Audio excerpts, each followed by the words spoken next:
Welcome to the Does This Happen to You podcast, where we explore the funny side of truth is stranger than fiction stories. Our story this week is from the book Stripped Down, A Naked Memoir by Stacy Keith. Check it out on Amazon.com. I had never seen a squirting vagina before. Rubber duckies, sure, that hose you in the eye when you squeeze them. Even a plastic pufferfish. But this chick is spraying the whole front row of goggle-eyed bystanders, one quick light stream after another, like a rotating sprinkler. The girl who made her climax leans back with a satisfied smile. Like everyone else, I'm amazed and alarmed. I'm the main act at this bachelor party, and not even my juggernauts can upstage a performance like that. I say to Zach, "What the hell?" But Zach is as spellbound as every other idiot in that room. I do a mental eye roll. What is it with guys anyway? You can be a 5'9" Jane Mansfield look-alike with the sexual appetites of an entire woman's prison, but you can never be new pussy. Never. Which is why I always feel sorry for women who think double stuffing their chests with weapons-grade silicone is going to keep a man from wandering. It just doesn't work that way. Fear, duty, laziness, lack of opportunity, and yes, perhaps love, might keep a man at home. But there is no way even world-class blowjobs are going to quell his restless libido. Hence the look of stupefaction on Zach's face. I punch him to wake him up. The squirter isn't much in the looks department. She's scrawny, all tendons with a non-existent chest. But no one's looking at her chest. The other girl is prettier. She whips out a dildo the size of a riot baton and applies it to the squirter with more force than I could have handled. Not 30 seconds later, the squirter takes aim and fires. Nick, the best man, comes over to shake my hand. He's a guy in his 30s with fluorescent white teeth and a vicious red sunburn. "Damn!" Nick mimes, wiping sweat off his forehead. "Is that wild or what? Hell, if I could get off like that, I'd never leave the house. I'm a one-and-done guy myself, you know?" Oh, I know. Zach usually snores. I give Nick my most alluring smile. Maybe my Texas charm will blind him to the fact that I neither eat pussy nor pump out vagina juice like roadkill with a broken artery. Forget that I'm just an attractive woman willing to take her clothes off. That's not enough anymore. You have to be able to skin a cucumber without using your hands, or make your vagina smoke a cigar and recite Cervantes in the original Spanish. "She's been going at it for an hour," Nick says. "I was surprised when they said they wanted to stay and watch her act." My smile collapses. I try to prop it back up, but it's staggering under the weighty realization that these two, 1, have obviously heard about me, 2, most likely hate me, 3, are going to do everything within their power to undermine my money-making ability here. "Is there some place I can change?" I ask. In the back bedroom of Nick's Redondo Beach house, I sit like a prisoner awaiting execution. How can this possibly turn out well? I'm the more expensive dancer, and yet the bachelor party's getting a lot more bang for its buck with a starter act. Beneath this is an odd, numb despair. I'm not enough. I didn't win. What will I do when just showing up and dancing won't keep me employed anymore? "Your man is hot," the squirter's accomplice tells me as she breezes into the room. She tosses back her long blonde hair so I'll be sure to see it. A studied cool comes over me. I'll tell him. "You're that big magazine model, aren't you?" "I've been in a few." "You're supposed to be real, right?" "Sorry, but I'm not sure I believe that." I narrow my eyes. She's preening in front of a full-length mirror, naked, hoping that I'll be blown away by her pulchritude.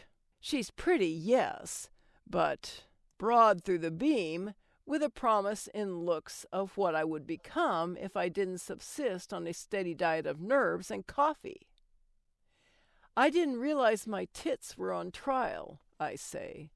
I wish Zach were here to rip her apart, which he would, but Zach has disappeared. No offense, she says, but I mean, come on. Realize that I am entirely too used to this shit. How big are they? Are they real? Are like musical refrains I hear all day long, but she's baiting me. Maybe 100 people who stop, snare, and snigger I can ignore. But sometimes it's the 101st who yanks the pin on my grenade. Oh, I agree that a little plastic surgery never hurts. I purr, examining my nails. Any doctor worth his board certification ought to be able to suck at least 10, 15 pounds off your ass and thighs. You should look into it. She whirls around. What? Unless you like lapping up somebody else's twat juice for half of what I pull down. Hey there! Zach hightails it into the room. Glancing from me to the other girl, he lets the smile freeze on his face. We ready to go out there and entertain some folks? Squirtworks flounces out of the room. After 30 minutes, I give up all pretense of entertaining anyone and wander over to the snack table. There's no point in dancing because Squirtworks has successfully annihilated me. I can't compete with the multiple blowjobs and their two-girl tag team special, the Bachelor's Bonus, which is one girl sucks him off while the other greases her friend's hole with a dildo. A couple of the guys drift over to half-heartedly hit on me, but it's clear that the dishwasher draws more water here than I do. Sipping my drink, I loiter in the hallway, studying framed Pollock reproductions while the girls triumphantly take turns filleting Nick and the Bachelor. Everyone cheers. Then the room goes quiet, and I peek around the corner to see why. Did someone fart? All 30 guys are gone. The girls look as bewildered as I do. 5 minutes later, out of a front bedroom, the boys come spilling out, sniffing, their eyes unnaturally glassy. Zach's got the boombox in his hand, ready to leave. Shaking his head, he looks at me. Coke, of course. It's the one thing, I've discovered, that trumps any kind of sex show. Not even Squirtworks can hold their own against a mirror full of blow.